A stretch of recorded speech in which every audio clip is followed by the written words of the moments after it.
কাস্টমারটা যে আমার সাথে এরকম করবে সেটা আমি কখনোই ভাবতে পারিনি। তো অনেক দিন পর একটা 3 টায়ার কেক করছি আমি। মানে অনেক দিন পরেই কিন্তু করছি একটা 3 টায়ার কেক। তো এই কেকটা যে অর্ডার করেছিল সে আমার পাড়ার মধ্যেই বাড়ি ছিল। আমার কাছে সে ১ম বার কেক অর্ডার করছে। কেকটা ছিল ৩ পাউন্ডের মধ্যে চকোলেট ফ্লেভারের কেক। কিন্তু এই কাস্টমারটা যে আমার সাথে এরকম করবে সেটা আমি কখনোই ভাবিনি। যখনই কোনো নতুন কাস্টমার আমার কাছে কেক অর্ডার করে বা কোনো কাস্টমার অনেক বড় কেক অর্ডার করে তখনই তার কাছে আমি হাফ টাকা অ্যাডভান্স নিয়ে নিই। তো আমিও এইভাবে এই কাস্টমারকেও বলেছিলাম যে হাফ টাকা যাতে অ্যাডভান্স করে দেয়, কারণ সে অনেক বড়ই কেক অর্ডার করছিল। কিন্তু তার কিছু সমস্যা ছিল বলে সে বলেছিল যে একেবারে কেক নেওয়ার সময় পুরো টাকাটা দিয়ে দেবে। আর যেহেতু তার অনেক বড়ই একটা সমস্যা ছিল তাই আমি তার কথাটাও রেখেছিলাম। আর তার বাড়ি আমার পাড়ার মধ্যেই ছিল তাই আমি তার কথা রেখেছি। কিন্তু সে যে এরকম করবে সেটা আমি ভাবতেই পারিনি।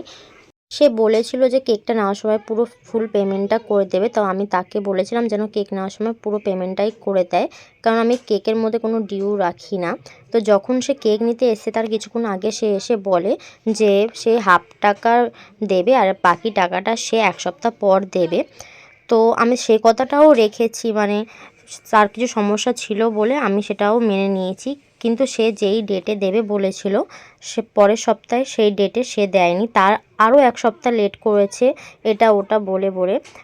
তারপরে সত্যিকারে মানে আমার সাথে এরকম আগেও একবার হয়েছে, তোমরা অনেকে জানো। তো ওটার পরে আমার সত্যি আর মনে হচ্ছিল যে আমি নিজেদের লোকদের কাছে আর সেল করব না। কারণ সত্যি এই কথাটা ঠিক যে নিজের থেকে মানে আপনের থেকে পর অনেক ভালো। কারণ নিজেদের লোকরাই মানে চেনা জানা লোকরাই কিন্তু এরকম বেশি করে। আর যারা যারা আমার কাছে মানে রিপিট কাস্টমার, যাদেরকে আমি আগে চিনতামও না জানতাম না, তারা পর্যন্ত এত ভালো ব্যবহার করে আর এত ভালো তারা, তাদের সাথে মানে কথা বলে এমন মনে হয় যে তারা আমার কাছে অনেকটাই চেনা, মানে অনেক আপন তারা। আর নিজের আপনরাই মানে এমন করে, তাদের কাছে মনে হয় না যে দ্বিতীয়বার আমি আবার কেক সেল করি। যেমন এই কাস্টমারটা দেখো, এটা কিন্তু আমার একটা ফ্রেন্ড অর্ডার করেছে। ও আমার কাছে প্রায় সময় কেক অর্ডার করে, আর যখনই কোনো কেক অর্ডার করে তখন মানে ডিফারেন্ট টাইপের কেক অর্ডার করে। দেখো এইবারে কেমন কেক অর্ডার করেছে।